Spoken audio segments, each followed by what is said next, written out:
கண்டிக்கப்பட வேண்டியவர்கள் அல்ல. செய்து கொள்ளுங்கள் அல்லது சேர்ந்து கொள்ளுங்கள், அப்படித்தான் நம்ம நிறைய விஷயத்தை சொல்லணும். தேன் என்பது அவ்வளவு முக்கியம் முக்கியம் முக்கியம். டெய்லி உங்க டைனிங் டேபிள்ல தேனை வச்சு சும்மா ஒரு ஸ்பூன் தேனை வீட்டில் இருக்கிற எல்லாரும் சாப்பிட்டீங்கன்னாவே அனைத்து பிரச்சனையும் தீர்ந்துரும். உடம்பில் புற்றுநோய் வராது. டிஸ்இன்ஃபெக்ஷன்ல முக்கியமானது தேன். அதே மாதிரி நாட்டு சக்கரை கருப்பட்டி அங்காடியில நிறைய பார்த்திருப்பீங்க. இப்ப ஜீனி வச்சிருப்பீங்க, ஜீனியை நெருப்பு வச்சீங்கன்னா எரியும்.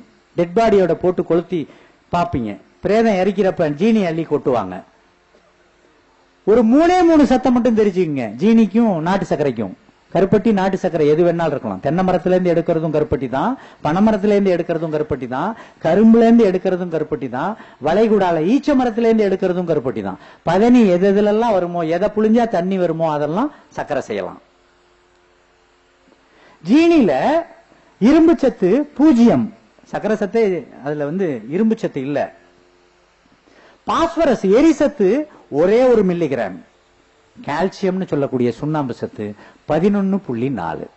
ஆனா நாட்டு சர்க்கரையில் எவ்வளவு தெரியுமா? சுண்ணாம்பு சத்து 80 மில்லிகிராம். 80. பாஸ்பரஸ் எவ்வளவு தெரியுமா? 40 மில்லிகிராம். இரும்பு சத்து எவ்வளவு தெரியுமா? 12 மில்லிகிராம். அப்ப ஒரு கரண்டி நாட்டு சர்க்கரை டெய்லி சாப்பிட்டாலே இரும்பு சத்திலிருந்து, சுண்ணாம்பு சத்திலிருந்து மூளை வளர்ச்சிக்கு அவசியமான சத்து என்ன? பாஸ்பரஸ். இந்த 3 சத்தும் அபண்டண்டா கிடைக்குதே ஒரு சின்னோண்டு ஒரு கரண்டி கருப்பட்டியில. கருப்பட்டிய எப்படி குடிக்கலாம்? Coffee tea. காப்பி டீங்கிறது ரொம்ப கொடிய பானம் அப்படிங்கிறது ஒரு பக்கம் இருந்தாலும் நீங்க குடிக்கணுங்கிறப்ப காப்பி டீக்கு நான் உங்களுக்கு சொல்லிடுறேன். ஏன்னா ஐயா மாமரம் நிறைய வச்சிருக்காரு. காப்பி குடிக்கணும்னா 2 குடிங்க இப்போதைக்கு.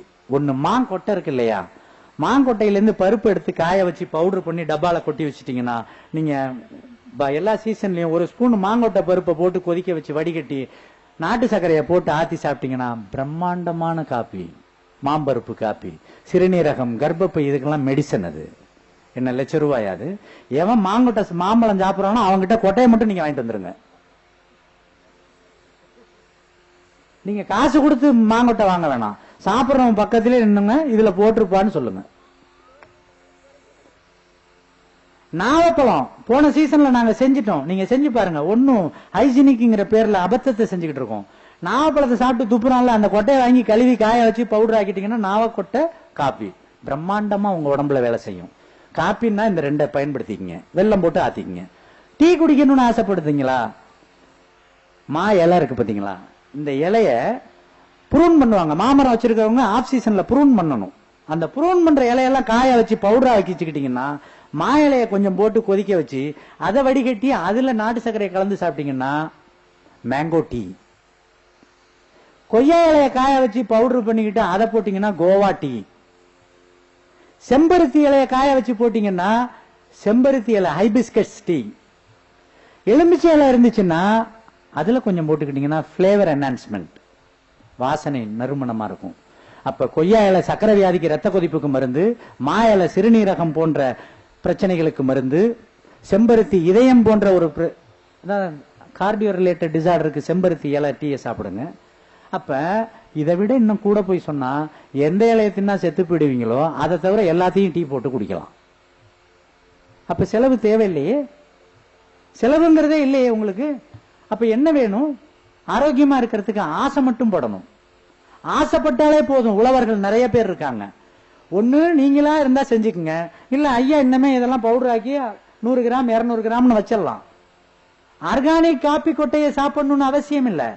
ஏன்னா பாம்பேக்கு ஒரு 5-6 வருஷத்துக்கு முன்னாடி ஆர்கானிக் இதுக்கு போறப்ப தஞ்சாவூர்ல இருந்து ஒரு நண்பர் என்கிட்ட சொன்னார், எனக்கு ஒரு உதவி செய்யணும். அவரு இப்ப குருமூர்த்தி மாதிரி கோகுல் மாதிரி ஆர்கானிக் சாப்பிடக்கூடிய நண்பர்கள், மது அருந்துறவர் சொன்னாரு, நான் நெட்ல பாத்துட்டேன், பாம்பேல ஜெர்மன்ல இருந்து ஒரு கம்பெனி ஆர்கானிக் பிராண்டி கொண்டாந்து விக்கிறாங்க, எனக்கு ஆர்கானிக் பிராண்டி வாங்கிட்டு வாங்குறாரு. இந்த வேலை எல்லாம் நான் வச்சுக்க மாட்டேன், நீ என்னையா நீ இயற்கைன்னு சொல்லிவிட்டு பிராண்டியை பத்தி உனக்கு என்னையா ஆர்கானிக் பிராண்டி இருக்குல்ல, நீ ஆர்கானிக் மார்க்கெட்டில் தானே, நீ வாங்கிட்டு வா அப்படின்னாரு. நம்மளால முடியாது அப்படின்னு, தங்க ஊசின்னு வயிற்றுல குத்திக்க முடியாது. அப்ப அந்த ஆர்கானிக்ங்கிறதுல காப்பி கொட்டையை வச்சு குடிச்சுக்கிட்டு இருக்கோம் இல்லையா, எங்கேயோ யாருக்கோ விளைஞ்ச ஒரு பொருள், அது நாட்டை காடை அழிச்சு நாடாக்கி அந்த இடம் ஏன் அந்த வெஜிடேட்டிவ் எல்லாம் மலை மேகத்தையே ரிசீவ் பண்ணாது, அந்த டீ இலையெல்லாம். ஆனா இந்த மரங்கள் மலையை ரிசீவ் பண்ணும். இந்த கேனபீஸ் சொல்லக்கூடிய சிவிகை மலையை இறக்கும். ஆனா டீ காபி பயிர்கள் மலையை இறக்கக்கூடிய மேகத்தை திரட்டாது. சின்ன சின்ன விஷயங்கள் தான். நீங்க டீ தூள் குடிக்கணுமா, இந்த மாதிரி எந்த இலைய வேணாலும் போட்டு குடிச்சு பாருங்க. குடிச்சீங்கன்னா தான் அந்த இன்பம் உங்களுக்கு தெரியும். உங்களுக்கு பட்ஜெட் வேற ரொம்ப குறைஞ்சு போயிடும். பணமே ஒட்டடை அடைஞ்சிடும். வீட்டுல வச்சீங்கன்னா பணத்தை எடுக்கிறப்ப அதுல கொஞ்சம் ஒட்டடை அடைஞ்சிருக்கும், பழைய காலம் மாதிரி. இப்ப என்னன்னா சூடாவே இருக்கு. பணம் சுட சுட வெளியே போயிட்டு இருக்கு, பிரிண்ட்ல இருந்து வெளியில போயிட்டு இருக்கு. பணம் மக்கி போய் பணத்தை எடுத்தாலே சளி பிடிக்கணும். அதுல இருக்கக்கூடிய பங்கஸ் போய் பணத்தை தொட்டையா ஒரே தும்மலியா அப்படின்னு சொல்றவன் பணக்காரன். நோய் இருக்கக்கூடாது. பணத்தை பை நிறைய வச்சுக்கிட்டு எதுக்கு பணம், எதுக்கு பணம்? பணம் என்பது மனிதனை சீரழிக்கின்றது. பணத்திலிருந்து விடுபடுங்கள். தேவை மிக மிக அவசியம். தேவையை பூர்த்தி செய்ய இயற்கை பிரபஞ்சத்தில் நிரம்ப தந்திருக்கிறது. அதான் மகாத்மா காந்தி, இந்த ஒட்டுமொத்த மக்களின் தேவையை இந்த பூவி பூர்த்தி செய்யும், ஆசையை பூர்த்தி செய்யாது எந்த காலத்திலையுமே. உங்க எல்லா தேவைக்கும் இருக்கு, உங்க எல்லா தேவைக்கும் இந்த பிரபஞ்சத்தில் இருக்கு. நீங்க எப்படி வேணாலும் சாப்பிடுங்க. நான் சுடுதண்ணீர் குடிச்சு பழக்கப்படுத்திட்டேன், காப்பி டீ தவிர்க்க வேணாம், குடிங்க. இந்த காப்பி, மாங்கொட்டை காப்பி, நாவக்கொட்டை காப்பியை குடிங்க, டீயை இதை சாப்பிடுங்க. சின்ன விஷயம் தானே. புரிந்து கொள்வதிலேயே நம்ம குறைச்சி இது பண்ணணும். இட்லி சாப்பிடணும். இட்லி எப்படி சாப்பிடுறது? நவீனத்துல FAO, food and agriculture organisation, ஜெனீவால இருக்கு இல்லையா, அதுல ஆய்வு பண்ணிருக்காங்க. ஏசியன் கண்ட்ரில இருக்கிற டிஃபன் எல்லாத்தையுமே அங்க கொடுத்து ஆய்வு பண்ணி எந்த டிஃபன் நல்லதுன்னா முதல் பரிசு இட்லிக்கு தான் கொடுத்திருக்காங்க. நம்ம சாப்பிடுற இட்லிக்கு தான் ஃபர்ஸ்ட் பிரைஸ். ஆனா இட்லி எப்படி இருக்கணும்? நிறைய பேர் இட்லி அரைச்சி மாஸ்டரா இருப்பீங்க. என் வீட்டுல செஞ்சாங்கன்னா அப்படியே பஞ்சு மாதிரி இருக்கும். ஆனா சாப்பிட்டவன் சிக்கலால இருக்கான், சக்கரை வியாதியோட இருக்கானே. அப்ப உங்க இட்லி பஞ்சா இருந்து என்ன அர்த்தம்? ஏன் சக்கரை வியாதி வந்துச்சு, ஏன் பிபி வந்துச்சு? எளிமையா தெரிஞ்சுக்குங்க. இட்லிக்கு அடிப்படையான பொருள் 2. ஒன்னு அரிசி, இன்னொன்னு உளுந்து. நாளையில இருந்து அரைச்சு பாருங்க. அரைச்சு பார்த்துட்டு ஐயாட்ட பதிவு பண்ணுங்க. அந்த அரிசி கைக்குத்தல் அரிசியா இருக்கணும், தீட்டாத அரிசியா இருக்கணும். ஒண்ணு. உளுந்து தோலோட இருக்கணும், அவ்வளவுதான் விஷயம். வெள்ளை உளுத்தம் பருப்பு போட்டீங்கன்னா மாட்டிக்கிட்டீங்கன்னு அர்த்தம். நீங்க பெண்கள், குறிப்பா சின்ன பிள்ளைங்க எல்லாம் குரு மாதிரி, ராஜராஜன் மாதிரி, இந்த மாதிரி சுரேஷ் மாதிரி இருக்கிறவங்க எல்லாம் பாக்குறப்ப இவங்க கூட வீட்டுல சமைக்கலாம்னு நினைக்கிறேன்.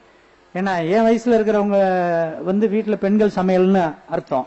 இப்ப அடுத்த தலைமுறை டே காப்பி போட்டியாடா, நான் ஏந்திரிக்கலன்னு கேட்கக்கூடிய பெண்கள் இருக்காங்க. இப்ப நாகரிக வளர்ச்சி. அவங்களுக்குள்ள ஒத்து போறப்ப நமக்கு என்ன அர்த்தம்? அந்த பிள்ளைகளுக்குள்ளேயே ஒத்து போறப்ப நமக்கு ஒன்னும் வருத்தம் கிடையாது. அப்ப சமைக்கிறவங்க ஆம்பளையோ பொம்பளையோ அதை பத்தி எனக்கு கவலை இல்ல. ஆனா இட்லிக்கு போடணும்னு முடிவு பண்ணிட்டீங்கன்னா கைக்குத்தல் அரிசி, உளுந்து எப்படி இருக்கணும்? தோலோட இருக்கணும். அதுல இன்னொரு புள்ளி வரத்தையும் உங்களுக்கு சொல்லிடுறேன். அந்த உளுந்த 5 மணி நேரம் தண்ணியில முழுக்கி 5 மணி நேரம் தண்ணிக்கு வெளியில எடுத்து வச்சுக்கினே எல்லாம் முட்டிக்கிட்டு முளைக்க ஆரம்பிக்கும். லேசா அந்த அந்த தோல் உடையும், வயிற்றுக்கிட்டு அப்படி உடைஞ்சு அப்படி முட்டும். அதை அரைச்சிங்கன்னா அந்த உளுந்துல எவ்வளவு ஊட்டச்சத்து இருக்குன்னு விஞ்ஞானிகள் பதிவு பண்றாங்க தெரியுமா? 300 மடங்கு ஊட்டச்சத்து கூட. 3 மடங்கு கிடையாது. 10 ரூபாய்க்கு உளுந்து வாங்கினீங்கன்னா 300 மடங்குனா எவ்வளவு? 3000 ரூபாய் மதிப்புக்கு ஊட்டச்சத்து. Designer food. இன்னைக்கு பிரச்சனையே அதான். உலக அளவில் அமெரிக்கால டிசைனர் ஃபுட் வந்துகிட்டு இருக்கு. அந்த டிசைனர் ஃபுட்ங்கிறது தான் இப்ப நடக்கிற அங்காடிகள் எல்லாம். நாம் என்ன சாப்பிட போறோங்கிறத டிசைன் பண்றீங்க வீட்டுல. இட்லி, இட்லி எப்படி இருக்கணும்? கைக்குத்தல் அரிசி, தோலோட உளுந்து, அந்த உளுந்து முளைக்க வச்ச உளுந்து, கொஞ்சம் வெந்தயம், இதை போட்டு அரைச்சி அதுக்கு என்ன வேணாலும் கறிகாயோட சேர்த்து ஒரு சட்னி செய்யுங்க. அப்ப அந்த இட்லி உங்களை பாதுகாக்கும். இதுல என்னை பொறுத்தவரை ஆடுதுறை 43, கோ 43 இந்த மாதிரி ஒட்டு ரகங்களை நான் ஒத்துக்கிறது இல்லை. அது எந்த ரகமாக இருந்தாலும் பாரம்பரிய ரகங்களை மட்டும்தான் நான் ஒத்துக்கிறது. அத உங்களுக்கு புரியணும்னா நீங்க எப்ப வேணாலும் என்கிட்ட தொலைபேசியில பேசலாம். ஒரு தாவரம் இன்னொரு தாவரத்துடன் தானே இணைந்து ஒரு தாவரத்தை உண்டு பண்ணுமேயானால் அதை நாம் ஏற்றுக்கொள்ளலாம். ஒரு மனிதன், அவன் விஞ்ஞானி என்ற பெயரிலோ அல்லது உழவன் என்ற பெயரிலோ 2 தாவரத்தை இணைத்து ஒரு தாவரத்தை எடுப்பானேயானால் அது ஏற்புடையது அல்ல. அதுக்கு மரபு குணம் இருக்காது. அது யார் செஞ்சாலும் சரி.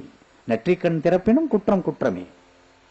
ஒரு மியூட்டேஷன் தமிழ்ல சடுதி மாற்றம். ஒரு உயிர் தன்னை மேன்மைப்படுத்துகிறது மியூட்டேஷன்ல, அந்த ஜெனடிக் கேரக்டரை மேன்மைப்படுத்துதுன்னா விஞ்ஞானிகள் எவ்வளவு வருடம் ஆகும்னு பதிவு பண்ணிருக்காங்க தெரியுமா? 15,000 வருடங்கள், 15,000 years. அத 6 வருடத்துல ஒரு வெரைட்டியா ரிலீஸ் பண்றோம்னா அதுவும் மனிதனின் பேராசையை தவிர இந்த பிரபஞ்சத்தின் அடிப்படை ஆசை அல்ல.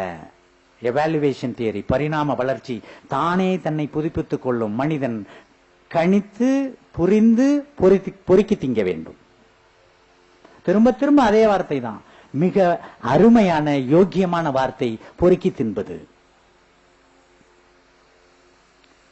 ஏண்டா பொறுக்கி திங்கிற? பொறுக்கி திங்கிறதெல்லாம் பொழைச்சுக்கும். வனத்தில் நம்ம இடம் தான் வனம். வனம்னா என்னமோ 100 ஏக்கர் வாங்கிட்டு போறதுன்னு இல்ல. நீங்க வீட்டுல இருக்கிற வீடு இல்ல, உங்க வீட்டுல கொல்ல பக்கம், தெரு பக்கம் அல்லது பிளாட்ல இருந்தா தொங்கு தோட்டம், horizontal garden, vertical garden, hang garden, இப்படி நிறைய இருக்கு. மாடி தோட்டம் என்ன வேணாலும் செஞ்சுக்கலாம். சின்ன சின்ன சின்ன விஷயங்கள் தான். பிரண்டை, கோவக்காய், ஆவக்காய், தினசரி பூசணிக்காய் சாப்பிட்டீங்கன்னாவே உங்களுக்கு எந்த வியாதியும் வராது. அது கோடை காலம்.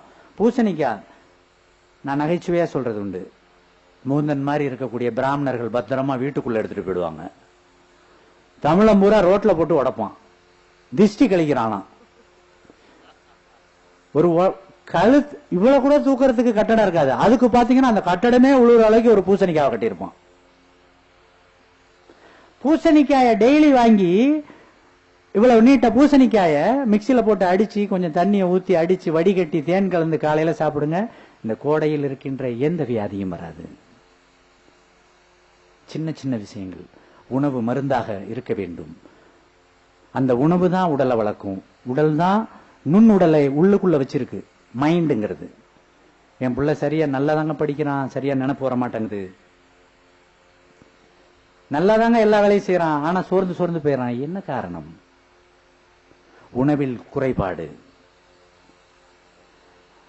காலில் போடுற செருப்புக்கு கொடுக்கிற முக்கியத்தை நம்ம வயிற்றுக்குள்ள போடுற உணவுக்கு தர்றதில்ல. செருப்பு எந்த செருப்பு வேணாலும் வாங்குறதில்ல. நைக்கி தான் வேணும், பூமா தான் வேணும், வாட்ச் இந்த பிராண்டு தான் வேணும், கார் இந்த பிராண்டு தான் வேணும். ஆனா என்ன இருக்கு? பஜ்ஜி இருக்கு, அதுல 2 கொடு வாங்கி உள்ள தள்ளிடுறது. அப்படின்னாவே என்ன அர்த்தம்? 108 கூப்பிட போறீங்கன்னு அர்த்தம். 108 வந்தவொடனே லபோதீபம் அடிச்சுக்க கூடாது, சந்தோஷமா செத்து போயிடணும். 108க்கே கூப்பிடாதீங்க யாரும். அங்க போய் சாவறத வீட்லயே செத்து போயிடலாம் இல்லையா? 108 சொல்றது நீங்க எல்லா தப்பும் பண்ணி சாகரத்துக்கு 1 மணி நேரத்துக்கு முன்னாடி போய் பொழைக்க வைக்கிறதுக்கு பேரு தீர்வு அல்ல. உங்க வீட்டில் இருக்கிற எல்லாருடைய உயிரும் உடலும் உங்கள் பொறுப்பில், உங்கள் கையில் இருக்கு. அதில் ஒவ்வொரு வேளையும் ஒவ்வொரு நிமிடமும் விழிப்புணர்வோடு இருந்து இயற்கை உழவர்களை பாதுகாத்து இயற்கை உணவை உண்டு இயற்கை வாழ்வியல் வாழ்ந்தால் உழவு என்பதும் வாழ்க்கை என்பதும் இன்பமயமானது. நண்புங்கள் நண்பர்களே, சகோதர சகோதரிகளே, நம் சமூகம் நம்மை மட்டும் நம்பி இருக்கிறது. நம் எதிர்காலம் நாம் நினைத்தால் மலரும். நினைப்போம். இன்றிலிருந்து குறைந்தபட்ச செயலில் இறங்குவோம். வாருங்கள், அனைவரும் செயல்படுவோம். நன்றி, வணக்கம்.